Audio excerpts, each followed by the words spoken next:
So I've got myself dressed and done my makeup, but I've cried for about 4 hours solid today already. And I was sobbing and sobbing and sobbing and writing as I cried because when you put everything together, it just becomes too much when you put everything together. So anyway, I'm trying to have a calm mindset and distract myself. And I was thinking maybe I can go out to town, but I've got some other stuff to do. Um, I don't think I'm gonna be okay walking around the town. I'll probably end up crying. Life, eh? So yeah, I kind of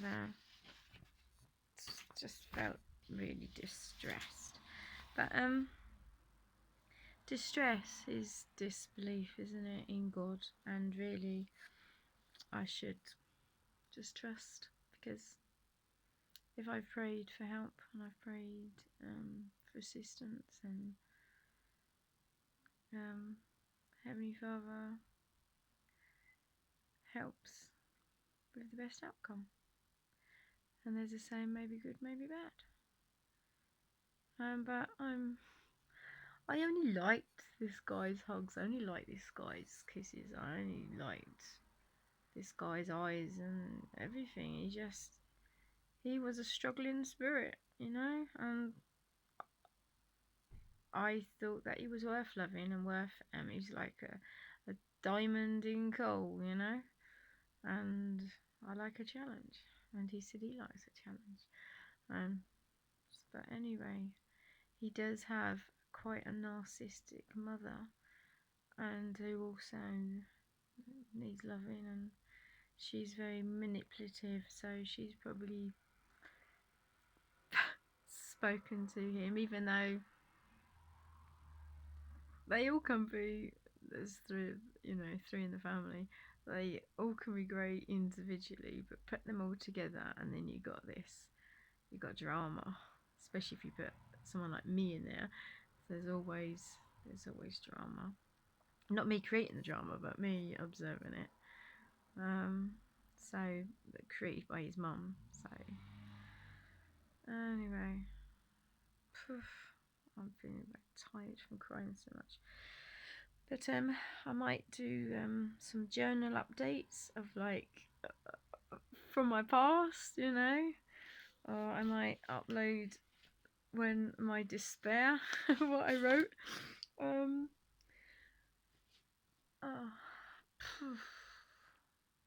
So I tried to distract myself yesterday before I went and knocked on his door.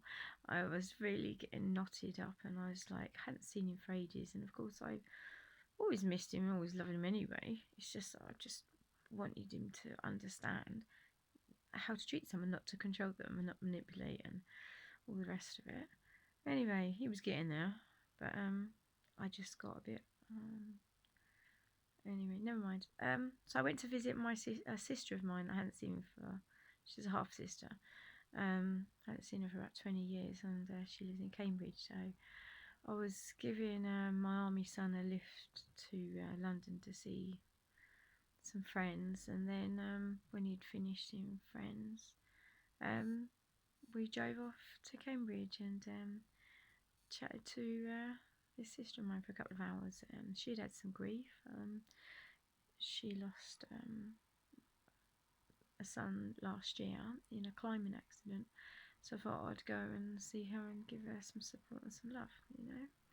I gave her a bracelet, brought a bounty bar, couldn't find any shops to sell nice flowers, but she's happy with a bounty bar, who wouldn't be?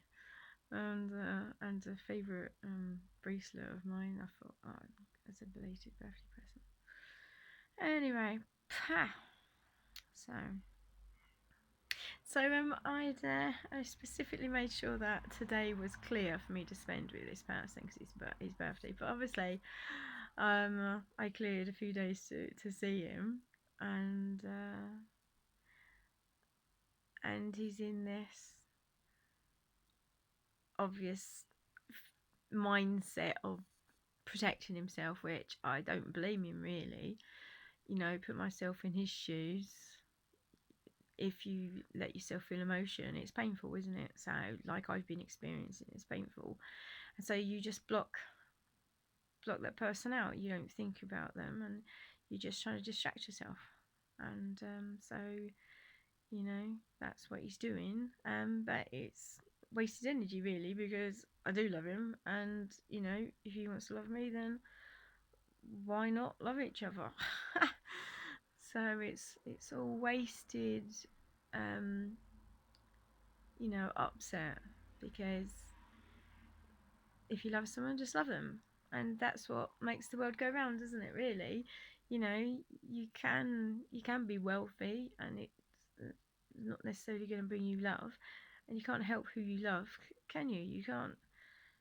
You know, it just happens, and that's the thing. That's the problem. Is that I I loved him from the start because he was being my little hero, you know, and he was there for me, and yet, and he proposed to me pretty fast. Obviously, I was like, didn't know long enough, which is obviously one of them sociopath traits. Uh, but that's what nobody liked him.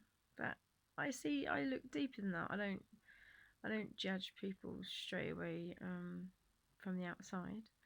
You know, um, you fall in love with people, don't you? You don't necessarily love them the moment that you see them, but when people do kind things and they help you in your life, then you kind of feel like you love them, you know. Especially he was saying that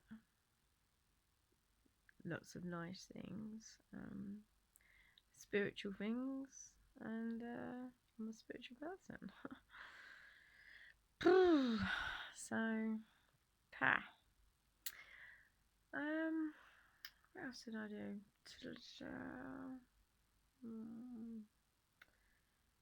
So I'm just trying to think of what to do at the moment, because my mind is mush, because that's the thing, is when you love someone, it's so powerful, the emotions, and it's almost like a curse to have such strong emotions. Oh, I've just crashed out on my pillow here.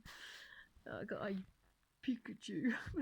These are some of my one of my son's um, stuff that he's asked me to look after. Um, so yeah, the emotions. It's really, you can't think, you know, and you want to be loved and you want to love, and if you take that away, and you know, you can make yourself happy, but life has purpose when you're actually helping someone else, and especially if you're helping someone that you love and that person is loving you back, you know, and closeness and connection are really important. And but I've kind of gone through a blooming life of just being taken advantage of and walked over, and you know, just loads of horrible stuff. And he comes along and he, you know, love bombing, which, you know, these are all bad signs of a stalker. But I was like, yeah, I quite like it, you know, I want to be loved, you know, love bomb me, it's fine, you know.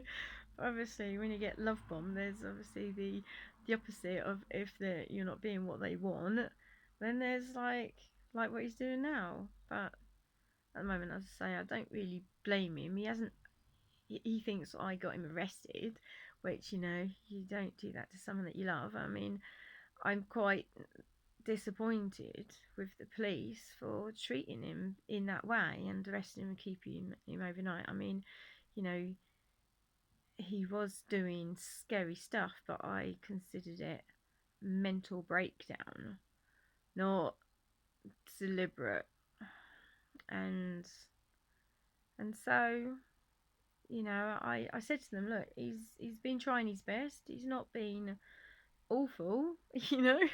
He's been awful before, but he's not been awful. He's been really lovely, and I was just pa, you know, just being petty, really, and I should have just recognise that he has, difficulty in being normal, because he has learning difficulties and he has a bundle of disorders, and I really was expecting a lot from him. But anyway, I'm just really tired, and I'm kind of just blotto, and I don't want to love anybody else. It's really hard work to find someone that you love or to love you, I just always have a bundle of people that have lots of needs that love me, but they never can fulfill my needs, like as in it's always what I can give to someone else. And this guy was actually being two-way, he was doing stuff for me, I was doing stuff for him. So if it's if if it's meant to be, it will be, and that's, but then am I meant to do anything? All I can do is pray. I've done what I can. I've sent a letter, sent messages, and I gave him a card, and each of those explains everything and tells him that I do love him and that I'm sorry and that we should forgive each other. So, but this love thing is really, it's like, pah, how can you get on and do anything when you're so distracted, not want to miss out on someone loving you, you know? It's it's quite disabling, and you know, everyone deserves to be loved, and everyone deserves to have comfort, and there must be so many lonely people. There really needs to be more ways that people can cross paths with each other, because it's really hard to find decent people. I mean, I don't seem to have much luck. I don't know if I said I was in Bournemouth doing some sewing on a wall, watching the world go by, and I just joked with someone going past, "Do you want a button sewing on?" And then he was like, "Oh, come and chat to me." I was like, "All right, then I'll come and chat to you." And then he was like, "Oh, I really fancy you. Do you want to have sex?" I was like, "No." And then he was like, "I'll pay you." It's like, is that really what the opposite sex think? Is that it? Is that just what's on the mind? And this guy that I love, he said he didn't mind if we didn't ever make out, but he was like, wanted to, loads. But I don't know. He just wanted to be at peace with me because he had so much drama from his mum. Every time he was with me, he just wanted to just curl up and go to sleep because that was his comfort zone. And I like being a comfort. None of my kids need me. None of them want me. They're all like independent, living their own life, and they're all grown up,